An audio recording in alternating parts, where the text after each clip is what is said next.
Everyone, आप सभी का आई एग्जाम वीक के यूट्यूब चैनल पर स्वागत है। आज इस वीडियो में हम EMRS JSA और अकाउंटेंट्स के लिए हिंदी भाषा के प्रश्नों के लिए एक महत्वपूर्ण टॉपिक के बारे में पढ़ने वाले हैं और ये टॉपिक है काल यानी टेंस। जिन परीक्षाओं में व्याकरण से संबंधित प्रश्न पूछे जाते हैं उसमें काल से संबंधित भी प्रश्न बहुत सारे पूछे जाते हैं। काल यानी टेंस, हिंदी में जिसे हम काल कहते हैं उसे अंग्रेजी में कहा जाता है टेंस। तो टेंस क्या होते हैं या काल क्या होता है? हिंदी में जो काल का शाब्दिक अर्थ होता है समय, यानी वो समय जो क्रिया के होने या करने का बोध कराते हैं उन्हें हम कहते हैं काल। आप परिभाषा इस तरीके से दे सकते हैं कि क्रिया के जिस रूप से कार्य करने या होने के समय का ज्ञान होता है उसे हम काल कहते हैं या उसे काल कहा जाता है। अब बात करें कि काल कितने प्रकार के होते हैं, तो जिस प्रकार से हम इंग्लिश ग्रामर में पढ़ते हैं कि टेंस 3 प्रकार के होते हैं, वैसे ही हिंदी में जो काल होते हैं वो भी 3 प्रकार के होते हैं, जैसे भूतकाल, वर्तमान काल और भविष्य काल। भूतकाल को हम कहते हैं पास्ट टेंस, इंग्लिश में कहते हैं पास्ट टेंस, और वर्तमान काल को कहा जाता है प्रेजेंट टेंस, और इंग्लिश में जिसे हम कहते हैं फ्यूचर टेंस उसे हिंदी में कहेंगे भविष्य काल। अब ये तीनों ही जो काल होते हैं जैसे कि भूतकाल, वर्तमान काल और भविष्य काल, इनके भी भाग होते हैं, इनके भेद होते हैं। भूतकाल भी कई प्रकार के होते हैं, वर्तमान काल भी कई प्रकार के होते हैं और भविष्य काल भी कई प्रकार के होते हैं। लेकिन यहाँ पर इंग्लिश और हिंदी में अंतर होगा। इंग्लिश में जब हम ग्रामर पढ़ते हैं तो पास्ट टेंस, प्रेजेंट टेंस और फ्यूचर टेंस के सभी के 4-4 पार्ट होते हैं, लेकिन हिंदी में जब इनके भेद पढ़ेंगे तो ये इंग्लिश से कुछ अलग प्रकार से होते हैं। तो हमें इस चीज को याद रख के चलना है कि बिल्कुल सेम नहीं है। जिस तरीके से हम इंग्लिश में टेंस पढ़ते हैं उसी प्रकार से हिंदी में हम काल को नहीं बता सकते हैं। तो इसके भेद कौन कौन से होते हैं, इन सभी के भेद जो हैं वो आगे इस प्रकार से हम पढ़ेंगे, और इस वीडियो में हम जो पढ़ेंगे वो पढ़ेंगे भूतकाल के बारे में। भूतकाल जानते हैं कि भूतकाल जो बीता हुआ समय होता है उसे हम कहते हैं भूतकाल, या कह सकते हैं क्रिया के जिस रूप से यह पता चले कि काम बीते हुए समय में पूरा हो गया है उसे कहेंगे भूतकाल, अर्थात वो समय जो बीत चुका है उसे हम कहते हैं भूतकाल यानी पास्ट टेंस। और यदि हम हिंदी में बात करें कि हिंदी में भूतकाल के कितने भेद होते हैं, तो हिंदी में मुख्य रूप से भूतकाल के 6 भेद होते हैं, और वो भेद हैं सामान्य भूतकाल, आसन्न भूतकाल, पूर्ण भूतकाल, अपूर्ण भूतकाल, संदिग्ध भूतकाल और हेतु मदभूत। और अब हम देखेंगे कि सामान्य भूतकाल, आसन्न भूतकाल यानी ये सभी जो भेद हैं उनमें क्या अंतर होता है। तो सबसे पहले हम बात करेंगे सामान्य भूतकाल की। तो सामान्य भूतकाल किसे कहते हैं? तो सामान्य भूतकाल क्रिया का वह रूप होता है जिससे हमें यह मालूम हो कि काम बीते हुए समय में सामान्यतः पूरा हो गया है। और अगर आपको हिंदी में दिक्कत हो रही है समझने में, तो इसमें वो वाक्य आते हैं जो पास्ट इंडेफिनिट के आते हैं, या पास्ट सिंपल सेंटेंस आप कह सकते हैं। ये वो वाले सेंटेंस आपके हिंदी में सामान्य भूतकाल के अंतर्गत आएंगे। अब उदाहरण की बात करें, जैसे कि मैंने गाना गाया, खिलाड़ी खेलने गए, सीता गई, श्री राम ने रावण को मारा। तो इस प्रकार के जो प्रश्न होते हैं या वाक्य होते हैं वो सामान्य भूतकाल के अंतर्गत आते हैं। अब दूसरा भेद जो है वो है आसन्न भूत। आसन्न भूत का मतलब होता है, आसन को सबसे पहले हमें समझना चाहिए, आसन का मतलब होता है रिसेंट, यानी हाल ही में, या कह सकते हैं जो काम अभी अभी हुआ हो उसे हम कहते हैं आसन्न भूत। यानी क्रिया के जिस रूप से यह ज्ञात हो कि काम अभी अभी पूरा हुआ है उसे हम कहते हैं आसन्न भूत, या वो वाक्य आसन्न भूत के अंतर्गत आते हैं। अब इसके उदाहरण किस प्रकार से हैं? जैसे कहा जाए कि मैं अभी हिसार से आया हूँ। अब इस वाक्य को कहने से हमें ये पता चलता है कि काम तो हो चुका है, वह आ चुका है, लेकिन आया हूँ अभी अभी आया हूँ, तो काम अभी अब हुआ है, इसलिए ये आसन भूत के अंतर्गत आएगा। मैंने सेब खाया है, अब खाने की क्रिया हो चुकी है, लेकिन कब खाया है? अभी अभी खाया है, तो ये भी क्रिया आपकी होगी आसन भूत के अंतर्गत। अध्यापिका पढ़कर आई है, तो ये भी आसन भूत का हो जाएगा। मैं अभी सोकर उठा हूँ, ऐसे वाक्य जो होते हैं वो आते हैं आसन भूत के अंतर्गत। अब इसके अगले भेद की बात करें तो अगला भेद है पूर्ण भूत। पूर्ण भूत में ऐसे वाक्य आते हैं जिनकी क्रियाएं बहुत पहले ही संपन्न हो चुकी है, यानी उस क्रिया को किए हुए काफी लंबा समय हो चुका है, उन्हें कहते हैं पूर्ण भूत। या आप कह सकते हैं कि क्रिया के जिस रूप से यह ज्ञात हो कि काम बहुत पहले पूरा हो चुका है, उसे कहते हैं पूर्ण भूत। जैसे कि पद्मा ने नृत्य किया था, वह दिल्ली गया था। अब दिल्ली गया है नहीं अभी, या फिर हम इसको इस तरीके से नहीं कह रहे हैं कि वह दिल्ली गया।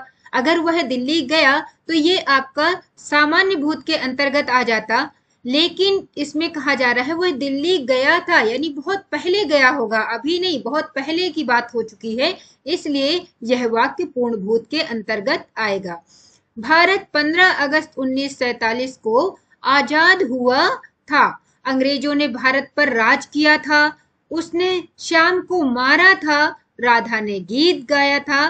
तो ऐसे वाक्यों को पढ़कर आपको ये पता चलता है कि ये जो क्रियाएं हैं इन वाक्यों में वो बहुत पहले हो चुकी हैं, बहुत पहले संपन्न हो चुकी हैं। तो इस प्रकार के जो वाक्य होते हैं वो पूर्ण भूत के अंतर्गत आते हैं। और इन सभी वाक्यों में आप ध्यान देंगे तो इन वाक्यों में था जरूर लगा होता है। तो जिस भूतकाल के वाक्य में था लगा होगा वो पूर्ण भूत के अंतर्गत आते हैं। अब अगला जो भेद है वो है अपूर्ण भूत। अभी हमने पढ़ा था पूर्ण भूत यानी क्रिया को संपन्न हुए बहुत पहले की बात हो चुकी थी, लेकिन अब है अपूर्ण भूत यानी ऐसी क्रियाएं जो भूत की तो है, यानी पास्ट में वो चीजें हो चुकी है लेकिन अपूर्ण है, या फिर कह सकते हैं पूरी तरीके से वो काम अभी नहीं हुआ है। तो इसमें वो क्रियाएं आती हैं जिन क्रियाओं का भूतकाल में होना पाया जाए लेकिन पूर्ण हुआ या नहीं ज्ञात हुआ ऐसा प्रतीत होता है, तो उन्हें कहते हैं अपूर्ण भूत। अगर हम साधारण अर्थों में समझें तो इसमें वो वाक्य आते हैं जिसको आप पढ़ते हैं पास्ट कॉन्टिन्यूअस टेंस में।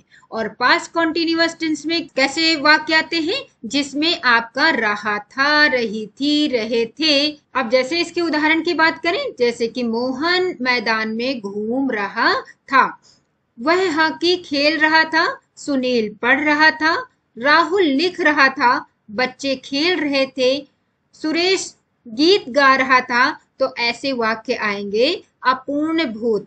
तो आप देख सकते हैं इन वाक्यों में रहा था, रही थी, इस तरीके के शब्द आते हैं। अर्थात जो पास्ट कॉन्टिन्यूअस वाले सेंटेंस होते हैं इंग्लिश में जब हम टेंस पढ़ते हैं तो वो अपूर्ण भूत में हिंदी में रखे जाते हैं।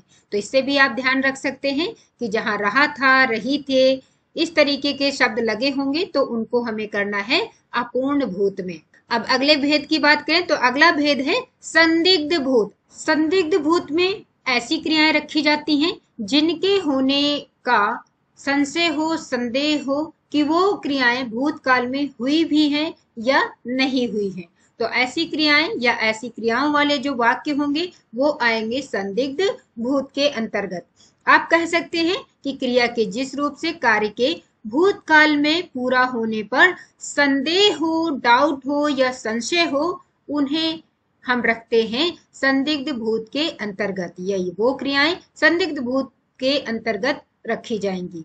अब इसके उदाहरण इस प्रकार से होंगे, जैसे कहा जाए सुनील हिसार गया होगा, वे क्रिकेट खेले होंगे, बस छूट गई होगी, उसने खाया होगा, ललिता चली गई होगी। अब यहाँ पर सुनील हिसार गया होगा ऐसा कहने से हमें बिल्कुल ये नहीं पता चल पा रहा है कि वो हिसार गया है। इसमें डाउट है कि वो हिसार गया भी है या नहीं गया है। अगर गया होगा तो वो काम पहले हो चुका होगा, भूतकाल का होगा, लेकिन संशय है कि वो गया भी है या नहीं गया है। तो इस प्रकार के जो वाक्य होते हैं वो संदिग्ध भूतकाल के अंतर्गत आते हैं। और यहाँ पर अगर आप ध्यान देंगे तो इन वाक्यों में गया होगा, खेला होगा, पिया होगा, सोई होगी, इस तरीके के वाक्य आते हैं। यानी इसमें होगा, होगी, होंगे ऐसे शब्द जरूर आते हैं। तो ऐसे अगर वाक्य में शब्द आ रहे हैं तो वो वाक्य आएंगे संदिग्ध भूत के अंतर्गत।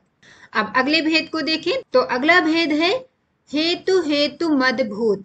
अब ये हेतु हेतु मद भूत कहने से बहुत लोगों को लगता है कि ये क्या है, किस प्रकार का वाक्य है, ये इसमें किस प्रकार के वाक्य आते हैं, क्योंकि ये शब्द बहुत सारे लोग होते हैं जो इस शब्द को कभी सुना नहीं होता है। तो हेतु हेतु मद भूत में इस प्रकार के वाक्य होते हैं जो कंडीशनल होते हैं या जिसमें शर्त लगी होती है, क्योंकि हेतु हेतु मद का मतलब ही होता है कंडीशन। तो ये वाक्य होते हैं कंडीशनल सेंटेंस, ठीक है। और कंडीशन कब की होगी? भूतकाल की। यानी दो सेंटेंस होंगे, उसमें एक सेंटेंस जो है वो आपका भूतकाल का होगा, दूसरे वाक्य में आपको कंडीशन दी गई होगी भूतकाल में क्रिया करने की। और ऐसे वाक्यों में दो उपवाक्य होते हैं। अब हेतु हेतु मद भूत को इस प्रकार से आप कह सकते हैं कि जिसमें क्रिया होने में कोई शर्त पाई जाए उसे हेतु हेतु मद भूतकाल कहते हैं। यानी शर्त भूतकाल की होगी लेकिन शर्त वहां पर होगी, उस क्रिया के होने में शर्त का बोध हो रहा होगा। अब जैसे उदाहरण की बात करें तो मैं आगरा जाती तो ताजमहल देखती, यानी यहाँ पर कंडीशन लगी है कि अगर मैं आगरा जाती तो ताजमहल देखती ना, लेकिन मैं आगरा गई ही नहीं और ताजमहल देखा ही नहीं। और ऐसे वाक्यों में पास्ट टेंस में जो क्रियाएं होने वाली थी तो पहली क्रिया नहीं होती, इस वजह से दूसरी क्रिया भी नहीं होती है। सुरेश मेहनत करता तो सफल हो जाता, तो कंडीशन लगी है कि अगर वो मेहनत करता तो सफल हो जाता, लेकिन उसने पहला काम ही नहीं किया तो दूसरा काम भी नहीं हुआ। यदि वर्षा होती तो फसल अच्छी होती, यदि मैं आता तो वह चला जाता। इस प्रकार के वाक्य जो होते हैं वो आते हैं हेतु हेतु मद भूत में। तो यहाँ पर ध्यान देंगे तो दो सेंटेंस होते हैं ऐसे वाक्यों में, और ये दोनों सेंटेंस तो से जुड़े होते हैं। तो खाता, तो पीता, तो जाता, तो सोता, ऐसे वाक्य यहाँ पर दिए होते हैं। तो इस प्रकार के अगर वाक्य हैं किसी प्रश्न में तो आप इसको हेतु हेतु मद भूत के अंतर्गत रखेंगे। तो आज हम लोगों ने काल में भूतकाल के बारे में पढ़ा कि काल के अंतर्गत जो भूतकाल का एक प्रकार होता है उसके कौन कौन से भेद होते हैं और उन भेदों को हम किस प्रकार से पहचानेंगे और उसमें किस प्रकार से प्रश्न बन सकते हैं। यदि आप EMRS JSA की तैयारी ऑनलाइन करना चाहते हैं और iExamB के साथ जुड़ना चाहते हैं तो आप इस कोर्स से जुड़ सकते हैं। EMRS JSA का ऑनलाइन कोर्स iExamB के द्वारा तैयार किया गया है, जिसमें जुड़ने से आपको मिलेंगे लाइव क्लासेस, 10,000 से अधिक प्रैक्टिस टेस्ट मिलेंगे, 150 से अधिक स्टडी मटेरियल्स PDF के रूप में मिलती हैं और बहुत सारे शॉर्ट एंड क्रिस्प वीडियोस होंगे जो आपके सिलेबस के अकॉर्डिंग होंगे और आपके लिए बहुत हेल्पफुल होंगे। 10 यहाँ पर आपको मॉक टेस्ट भी दिए जाएंगे, तो आप इस कोर्स से जुड़ सकते हैं। इस कोर्स से संबंधित अधिक जानकारी के लिए आप इस नंबर पे भी कांटेक्ट कर सकते हैं 9205524028 या फिर हमें ईमेल लिख सकते हैं।